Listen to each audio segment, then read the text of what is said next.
جو ہے وہ بنی اسرائیل کے عزیز علماء میں سے گزرے ہیں، بڑے علماء میں سے، جن کے نام کیا تھے؟ حضرت عمران۔ دو شخصیات ہیں، ایک حضرت عمران حضرت ہارون اور حضرت موسیٰ کے والد کا نام ہے، ٹھیک ہے نا جی۔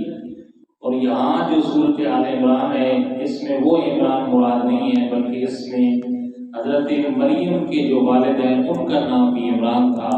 تو اس صورت میں حضرت مریم کے والد کا اور ان کی حال کا ذکر ہے۔ ان دونوں شخصیات کے درمیان 1600 سال کا فرق ہے، یعنی حضرت موسیٰ اور حضرت ہارون کے جو والد ہیں وہ 1600 سال پہلے گزرے ہیں، اور اس کے بعد یہ دوسرے حضرت عمران جو ہے وہ بنی اسرائیل کے عظیم عالم تھے اور بیت المقدس کے متولی تھے، یہ جو ہے یہ بعد میں تشریف لائے، یہ حضرت سیدہ مریم کے والد محترم، بس یہ بات یاد رکھیں۔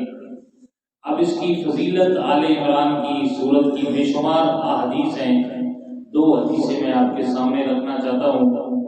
حضرت عثمان بن عفان رضی اللہ تعالیٰ عنہ سے روایت ہے کہ امام الانبیاء نے فرمایا، جو شخص رات کو سونے سے پہلے سورت آل عمران کی آخری آیات پڑھ لے گا تو وہ اگر نیند میں بھی ہوگا، سویا بھی ہوگا بستر میں، تو اس کی پوری رات گویا عبادت میں گزر رہی ہے، گویا پوری رات اس کی کیا ہے؟ عبادت میں گزر رہی ہے۔ دوسری روایت اس کے راوی حضرت مقبول ہے، وہ فرماتے ہیں جو شخص جمعے کے دن، کس دن؟ جمعے کے دن سورت آل عمران کی تلاوت کرتا ہے تو رات تک فرشتے اس کے لیے دعائے بخشش و مغفرت کرتے رہتے ہیں۔ جمعے والے دن بزرگان دین کا معمول ہے حضور کی اس حدیث کی روشنی میں کہ وہ صبح نماز کے بعد سورت آل عمران کی تلاوت کرتے ہیں اور شام تک پھر فرشتے اس کے لیے دعائے بخشش و مغفرت کرتے رہتے ہیں۔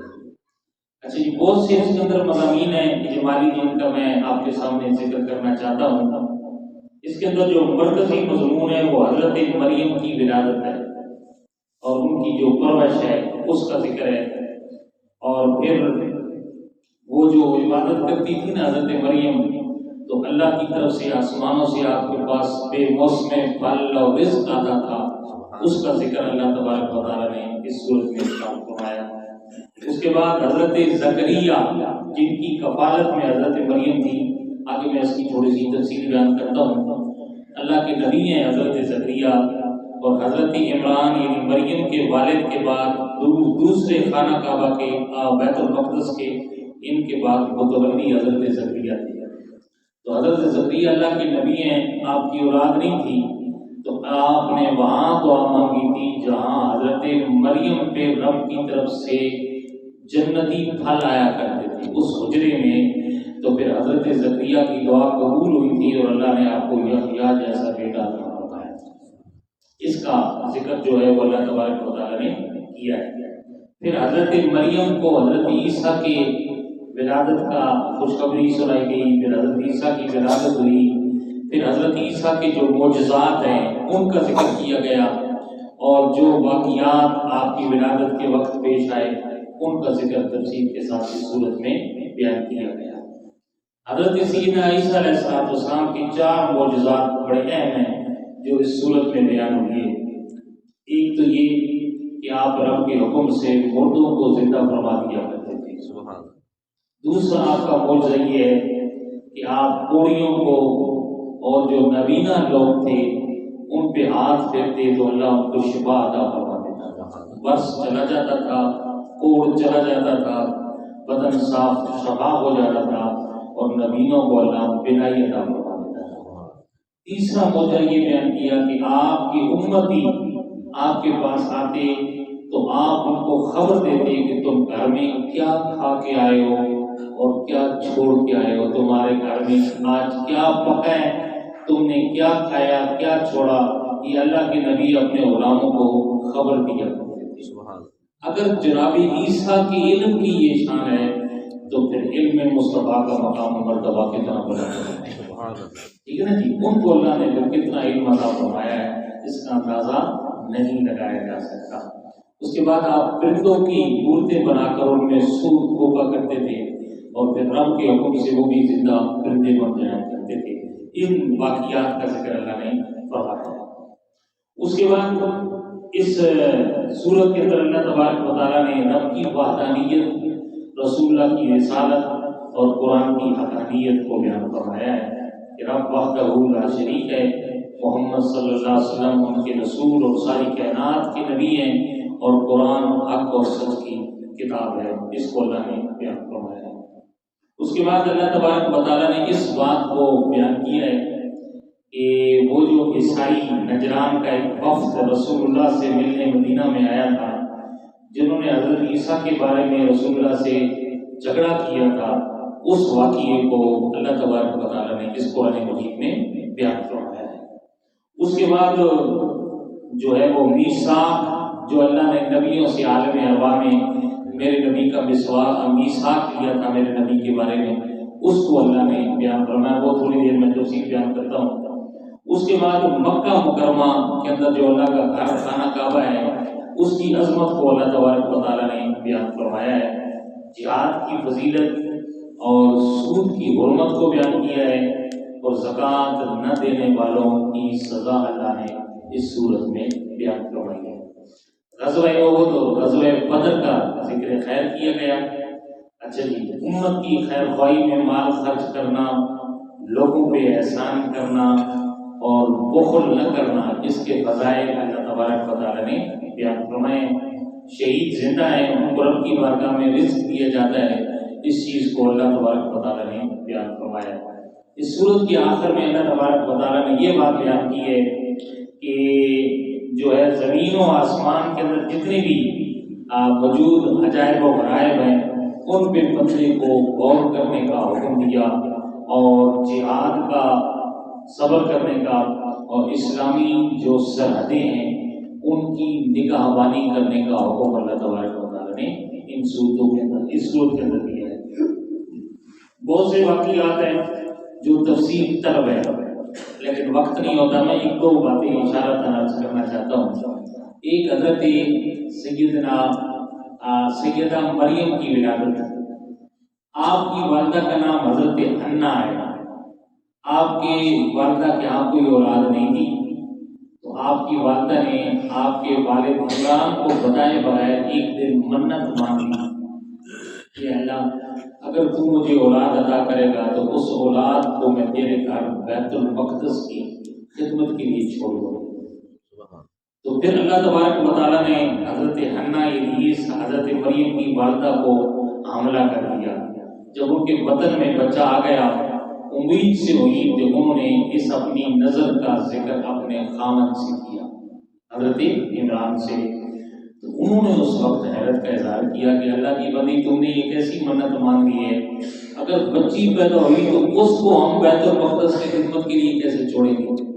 وہ کیسے خدمت کرے گی؟ چلو یہ اگر تم منت مانتی کہ اگر اللہ نے مجھے لڑکا دیا تو اس کو بیت المقدس کی خدمت کے لیے، اب لڑکی وہاں کیا کرے گی؟ وہ کیسے خدمت سمجھا؟ تو حضرت حنا نے مریم کی والدہ نے کہا بس میں نے تو منت مان لی ہے۔ اسی دوران آپ کی ولادت یعنی مریم کی ولادت سے پہلے آپ کے والد حضرت عمران کا وصال ہو گیا۔ حضرت مریم کی ولادت ہوئی تو حضرت مریم کی والدہ ان کو اٹھا کے بیت المقدس میں آ گئی۔ وہاں جو بیت المقدس کے متولی تھے یا علماء کی جو جماعت تھی جن کی تعداد 27 تھی، ان سب کے سربراہ حضرت زکریا تھے۔ انہیں آ کر اپنی منت بتائی اور کہا کہ اس بچی کو لو اپنے پاس، اس کی کفالت کرو اور یہ بڑی ہو کر اس اللہ کے گھر کی خدمت کرے گی۔ تو اب وہ جتنے بھی علماء تھے ان کے لیے اعزاز تھا کہ ہمارے متولی کی بیٹی ہمارے پاس آ گئی ہے۔ تو انہوں نے ہر ایک نے کہا کہ نہیں یہ بیٹی میں لوں گا، میں لوں گا۔ حضرت زکریا نے فرمایا نہیں، میں اس کا حقدار ہوں، اس لیے کہ اس بچی کی جو والدہ ہے، اس بچی کی جو والدہ ہے وہ میری بیوی کی بہن ہے، یعنی خالہ ہے میری بیوی جو ہے حضرت مریم کی، لہٰذا میں اس کا زیادہ حقدار ہوں۔ حضرت زکریا اور حضرت عمران دونوں کی جو بیویاں تھیں وہ آپس میں بہنیں تھیں، حضرت مریم کی والدہ اور حضرت زکریا کی بیوی، تو خالو بنے تو جا سکتی تھی، یوں ان کی کفالت میں آتی۔ پڑھتی رہی. پھر اس کے بعد جب پڑھی نہیں عبادت کے لیے ان کے لیے حجرہ مختص کر دیا گیا, اس حجرے میں عبادت کرتی تھی. اور حضرت زکریا کبھی کبھی پوچھنے جاتے تھے کہ بیٹے کیا حال ہے, حال احوال کو چیزیں, تو حیران رہ جاتے تھے. وہاں جاتے ہیں تو آپ کے پاس بے موسم پھل تر و تازے آپ کے حجرے میں موجود ہوا. تو حضرت زکریا نے حضرت مریم سے پوچھا بیٹے یہ کہاں سے آئے ہیں؟ تو قرآن کہتا ہے انہوں نے جواب دیا قالت هو من عند اللہ, اللہ نے جنت سے مجھے عطا فرمائے. اس وقت حضرت زکریا نے وہاں کھڑے کھڑے پتہ چلا جہاں اللہ کے نیک بندے ہوتے ہیں وہ جگہ برکت والی ہوتی ہے, جہاں وہ عبادت کرتے ہیں وہاں اللہ کی رحمت خصوصی طور پہ نازل ہوتی ہے اور وہاں دعائیں قبول ہوتی ہیں.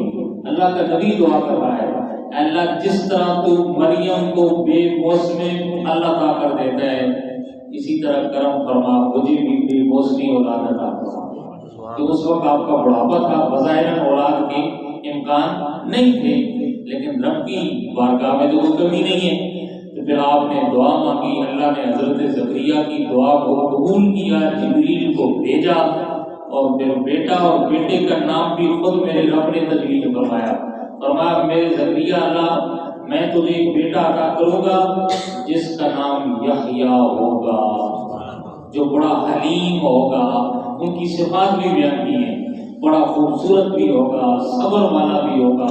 تو یہ صفات بھی بیان کی. پھر اللہ نے ان کو جو ہے وہ بیٹا عطا فرمایا. تو اس واقعے کو اللہ تبارک و تعالیٰ نے قرآن مجید میں بیان فرمایا.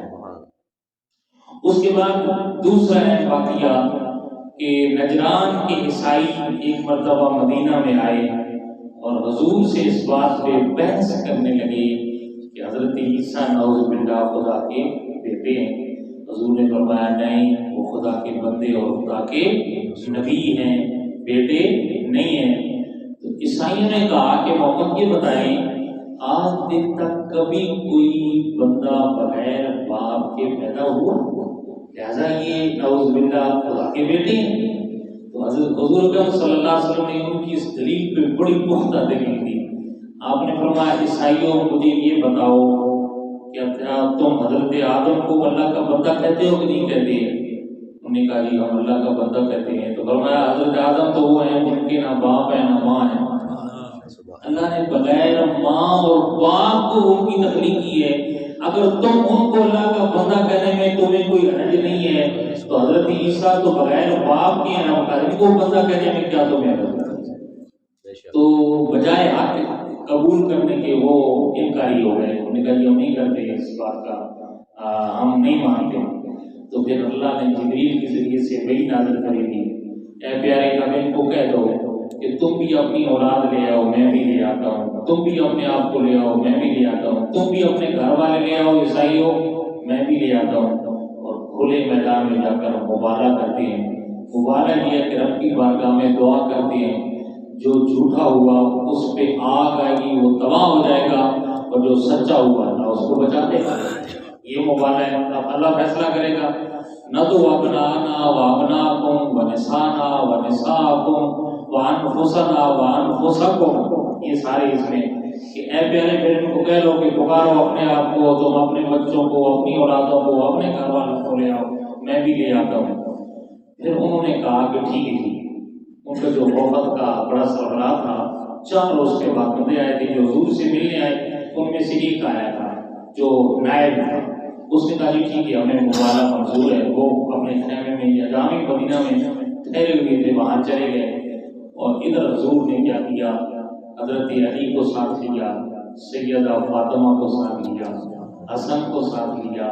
اللہ نے فرمایا تم کو بہت تم اپنے آپ کو لے آؤ, اپنے بچوں کو لے آؤ, گھر والوں کو لے آؤ, میں بھی لے آتا ہوں. حضور جو گھر والے افراد لائے ان میں حضرت علی آگے تھے, فاطمہ پیچھے تھی, دائیں طرف حسن تھے, بائیں طرف حسین تھے, درمیان میں حضور تھے. اور اس شام کے ساتھ حضور گھر سے نکلے. ادھر وہ گئے نا تو ان کا جو سربراہ تھا سب سے بڑا عاقب نام تھا جو صاحب رائے تھا, اس سے کہا کہ ہم تو محمد سے یہ بات طے کرتے ہیں کہ ہم ان سے مبارہ کریں گے.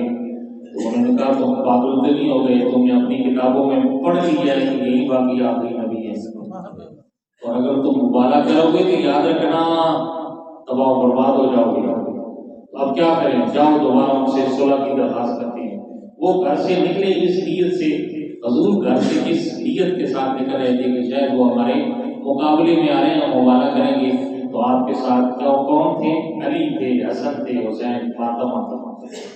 حضور جب نکلے نا تو اس ثاقب پادری نے جب ان چہروں کو دیکھا تو کہا او خبردار، اپنی قوم کو خبردار، ان کے ساتھ مبالغہ نہ کرنا، خدا کی قسم ان کے آنے والے پیارے مصطفیٰ کے ساتھ جتنے بھی افراد ہیں کر کے ان کے چہرے اتنے حسین ہیں، اگر یہ یوں دعا کریں اللہ اس پہاڑ کو اپنی جگہ سے ہٹا دے تو ہم پہاڑ کو بھی ہٹا دیں، تباہ ہو جاؤ گے، دعا نہ کرنا۔ تو پھر انہوں نے حضور سے جزیہ دے کر صلح کر دی تھی کہ ہم اپنے دین پہ قائم رہیں گے، لیکن ہم سالانہ آپ کو جزیہ اس کا بدلہ جو ہے وہ دیں گے، ہمیں اپنے مذہب پہ رہنے کا جو ہے وہ آزادی دی جائے۔ تو پھر وہ نہیں آئے۔ حضور نے فرمایا اگر وہ عیسائی آ جاتے نا تو 1 سال کے اندر ساری دنیا سے عیسائی ختم ہو جاتے، کوئی عیسائی دنیا میں نہ رہتا اور ان کی شکلیں بندروں اور خنزیروں والی بن جاتی اگر میرے ساتھ مقابلہ کرتے۔ تو اس واقعے کو اللہ تبارک و تعالیٰ نے قرآن مجید میں بیان فرمایا، ندعو ابناءنا وابناءکم نساءنا ونساءکم وانفسنا وانفسکم ثم نبتہل فنجعل لعنۃ اللہ علی الکاذبین۔ اس کو اللہ نے بیان فرمایا۔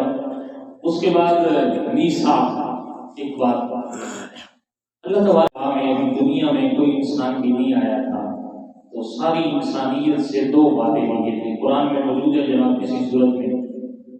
پہلا وعدہ اپنی وعدانیت کا لیا تھا جس میں سب لوگوں کی روحیں شامل تھیں، سب انسانوں کی، چاہے وہ مسلمان ہیں، چاہے وہ کافر ہیں، چاہے آ چکے ہیں، آئیں گے، سب تھے، ہم سب لوگ تھے۔ وہاں اللہ نے ایک سوال کیا تھا ساری عوام کو اکٹھا کر کے، الستو بربکم، کیا میں تمہارا رب نہیں؟ تو ہم سب نے کہا تھا قالوا بلی، اور کیوں نہیں، تو ہمارا رب ہے۔ مسلمان خوش قسمت ہے کہ جو رب سے عالم ارواح میں وعدہ کیا تھا آج دنیا میں بھی اس وعدے کو نبھا رہے ہیں، اور کافر بدبخت ہے کہ وہاں جو رب سے وعدہ کر کے آئے تھے آج اس کو بلا دیا، توڑ دیا۔ اللہ اکبر۔ یہاں امام غزالی ایک بڑی مزے کی بات لکھی ہے، فرماتے ہیں اللہ نے جب سب روحوں کو جمع کر کے کہا کہ میں کون ہوں، ان روحوں میں روح محمد بھی تھی جس نے ساری روحوں کی رہنمائی کی۔ سب سے پہلے جس شخصیت نے عالم ارواح میں رب کی وحدانیت کی گواہی دی وہ روح محمد، ان کی روح کو سن کے پھر دیگر روحوں نے کہا تھا۔